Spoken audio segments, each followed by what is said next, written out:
بسم اللہ الرحمن الرحیم۔ السلام علیکم ورحمۃ اللہ وبرکاتہ۔ راحیل میری دوسری بیوی کے پہلے شوہر سے تھا۔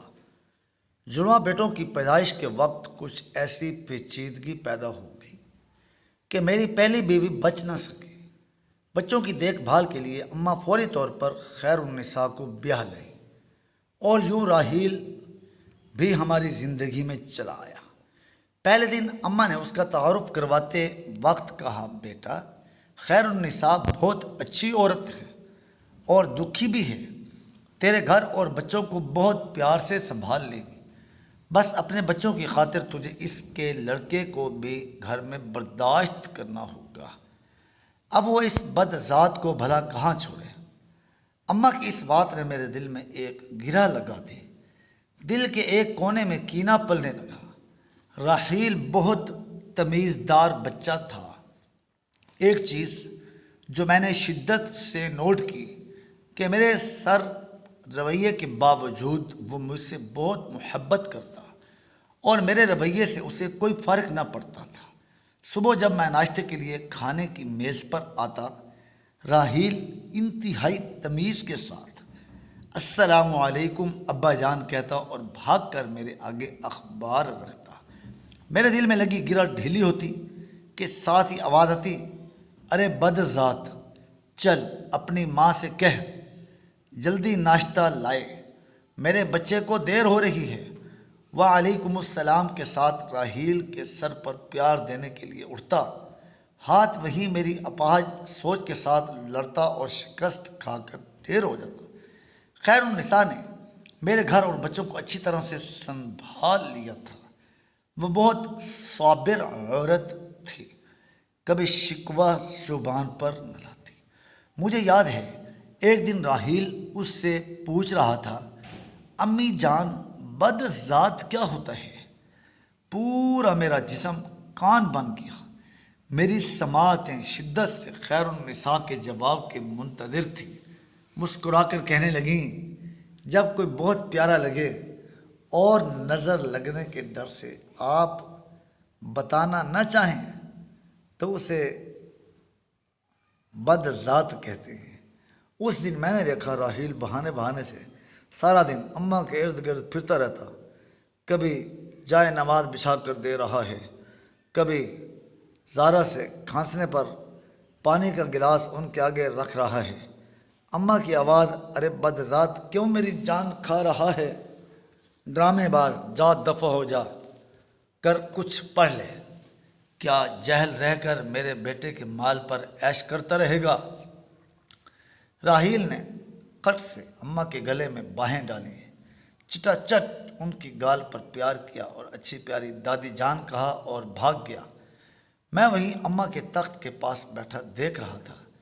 اماں کی آنکھوں میں ہلکی سی نور کی چمک نظر آئی اور پھر معدوم ہو گئی۔ کیسے بدقسمت تھے ہم ماں بیٹا اور کیسے خوش بخت تھے وہ ماں بیٹا۔ خیر النساء نے بچے کے دل میں نفرت کی گرہ نہیں لگنے دی تھی اور میری اماں مجھے اونچے لمبے مرد پیشہ کے اعتبار سے وکیل کے دل میں کس آسانی کے ساتھ گرہ لگانے میں کامیاب ہو گئی۔ مجھے جوتے جمع کرنے کا بہت شوق تھا۔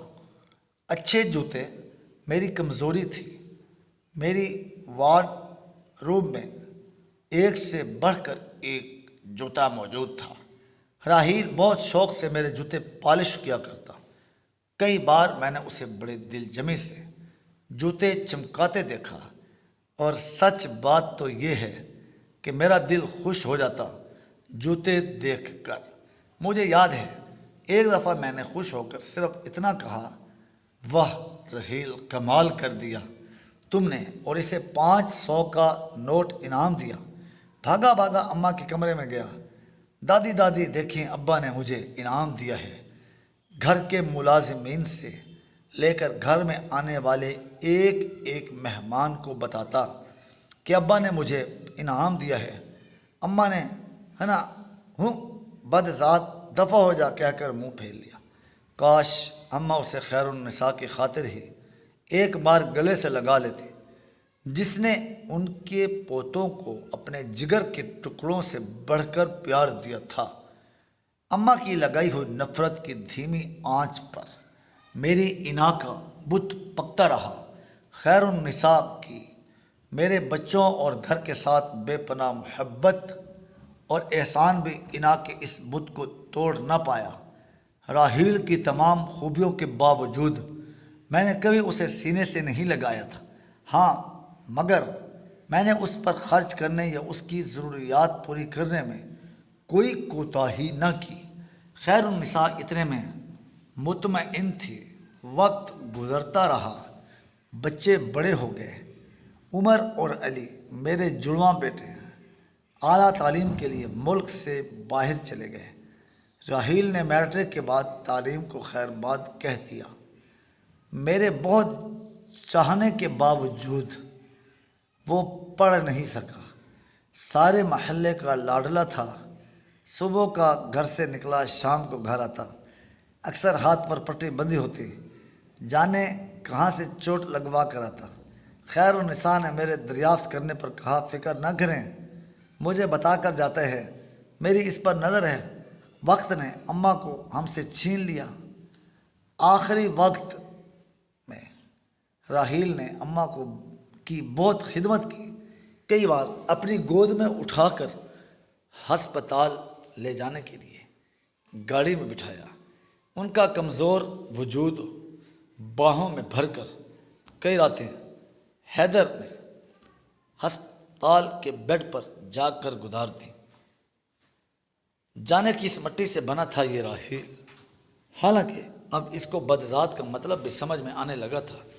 مرتے سمے اماں کے ہاتھ راحیل کے آگے جڑے ہوئے تھے، جنہیں چوم کر اس نے اپنے ہاتھوں سے اماں کی آنکھیں بند کی اور میرے ساتھ انہیں لحد میں اتارا۔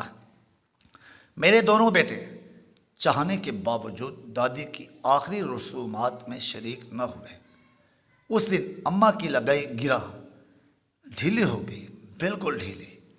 بس ایک بار راحیل کو گلے سے لگانے کی دیر تھی کہ کھل جاتی، مگر انا کو شکست دینا کہاں میرے بس میں تھا۔ عمر اور علی نے پڑھائی مکمل ہونے کے بعد شادیاں کر لیں اور ادھر کے ہی ہو کر رہ گئے۔ سال میں ایک بار بس ملنے کے لیے آ جاتے۔ گھڑی پر سوئیوں کا رقص جاری تھا۔ اب ڈانس سیٹ اپ میں وقت کا پاؤں میری قسمت پر تھا۔ مجھے اپنی کارکردگی پر ایک بہت بڑا ایوارڈ ملنے والا تھا کہ مجھے فالج ہو گیا۔ چمکتے بوٹ پہننے والے پاؤں مفلوج ہو گئے۔ کیا عثمان شاہ ننگے اور ٹیڑھے پاؤں کے ساتھ ویل چیئر پر ایوارڈ وصول کرے گا؟ جس انا کی بت کو میں نے نہ توڑ پایا، اللہ نے اسے توڑ ڈالا تھا۔ نوکروں کی فوج کے باوجود راحیل میرے سارے کام اپنے ہاتھ سے کرتا۔ تقریب والے دن اس نے مجھے اپنے ہاتھوں سے بہترین لباس پہنا کر تیار کیا، جیسے کوئی باپ اپنے بچے کو اسکول کے پہلے دن کے لیے تیار کرتا ہو۔ اور پھر ایک انتہائی خوبصورت کالے چمڑے کے بوٹ میرے پاؤں میں پہنانے لگا، جو کہ اسپیشل میرے پاؤں کے لیے بنے تھے۔ مجھے جوتوں کی بہت پہچان تھی۔ جوتے کسی بہت مہنگی کمپنی پر آرڈر دے کر منگوائے اور بنوائے گئے تھے۔ ایوارڈ کے لیے میری ویل چیئر چلانے کے لیے اسپیشل انتظام تھا، مگر راحیل خود میری ویل چیئر چلا کر سٹیج پر لایا۔ ایوارڈ ملنے کے بعد میرے گال پر بوسہ دیا اور کہنے لگا، آئی ایم پراؤڈ آف یو۔ میں کہنا چاہتا تھا، اے بابا، میں بہت بار راحیل سے کہنا چاہتا تھا، I am proud of your my son, مگر کبھی کہہ نہ سکا۔ وہ ایک بار پھر جیت گیا۔ یہ مائیں بڑی ظالم ہوتی ہیں، ان کی لگائی گئی گریں بہت سخت ہوتی ہیں۔ وقت کے ساتھ ڈھیلی تو پڑ جاتی ہے، مگر کھل نہیں پاتی۔ میرے کان میں اماں کی آواز آئی، بد ذات، آج شاید میری انا کا امتحان تھا۔ ایوارڈ کی تقریب کے بعد راحیل مجھے جوتوں کی ایک فیکٹری میں لے گیا۔ اندر داخل ہوتے ہی میں نے دیکھا ہر کوئی راحیل کو سلام صاحب سلام کہہ کر رہا ہے، اور پھر راحیل مجھے ایک دفتر میں لے گیا جہاں ایک بہت خوبصورت بزرگ بیٹھے تھے۔ راحیل کو دیکھتے ہی اٹھ کر آئے، اس کے سر پر ہاتھ پھیرا اور کہنے لگے، مبارک ہو عثمان شاہ صاحب، اللہ کو کوئی تو آپ کی بات پسند آئی ہوگی جو اس نے آپ کو راحیل جیسا بیٹا عطا کر دیا۔ یہ آپ کے بیٹے کی فیکٹری ہے۔ آپ کا بیٹا دنیا کا سب سے مشہور شو میکر ہے۔ مجھے یاد ہے ایک دفعہ میری پسند کے بہت مہنگے جوتے خراب ہو گئے تھے۔ جوتے اٹلی کے تھے اور واپس کمپنی میں بھیجنے میں بہت وقت لگتا۔ راحیل نے بڑے ماہر موچی بابا جی کو ڈھونڈ کر ان سے میرے جوتے مرمت کروائے۔ یہ وہی جوتے تھے جن پر خوش ہو کر میں نے اسے 500 کا نوٹ انعام میں دیا تھا۔ بابا جی کی مہارت دیکھتے ہوئے میرے شوق کی خاطر راحیل نے ان سے جوتے بنانے کا فن سیکھا، اور اب راحیل کے بنائے جوتے پوری دنیا کے مشہور تھے۔ یورپ سے امراء راحیل کو اپنے جوتے بنوانے کے لیے بلاتے، مگر وہ مجھے اور اپنی اماں کو چھوڑ کر کبھی نہیں گیا۔ بابا جی نے ساری کہانی سنائی۔ اس وقت راحیل کی پٹی بندے ہاتھ میری آنکھوں کے سامنے آتے رہے۔ اس کے ہاتھوں میں چبھنے والی سوئیاں میرے سارے جسم میں چھید کر گئی۔ میرے جسم میں سوئیاں چبھی تھی۔ خون نکالے گا انہیں؟ کیا میری توبہ میرے زخم بھر پائے گی؟ گرہ کھل گئی تھی، انا کا بت ٹوٹ چکا تھا۔ میں نے راحیل کے سامنے ہاتھ جوڑ دیے، اس راحیل کے سامنے جسے اماں بد ذات کہتی تھی۔ راحیل نے میرے آنسو صاف کیے، میرے قدموں میں بیٹھ گیا اور کہنے لگا، میرے سب دوستوں کے پاس ابو تھے، نانی مجھے اللہ سے دعا مانگنے کا کہتی اور میں نے بہت بار اللہ سے دعا مانگی۔ آپ میری دعاؤں کا ثمر تھے، میرے اللہ کا انعام تھے۔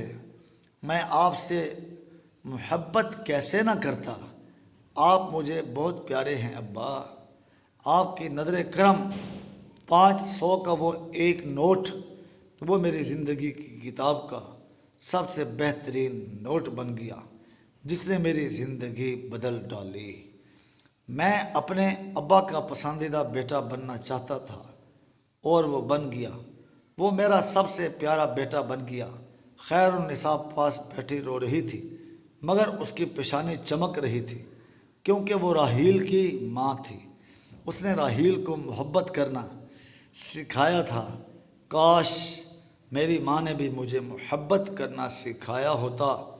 اس رات جب راحیل نے اپنے ہاتھوں سے بنے ہوئے میرے بوٹ اتار کر مجھے بیڈ پر لٹایا تو زندگی میں پہلی بار میں نے اس کا منہ چوم کر کہا، I am proud of you my son, I love you more than ایوری تھنگ۔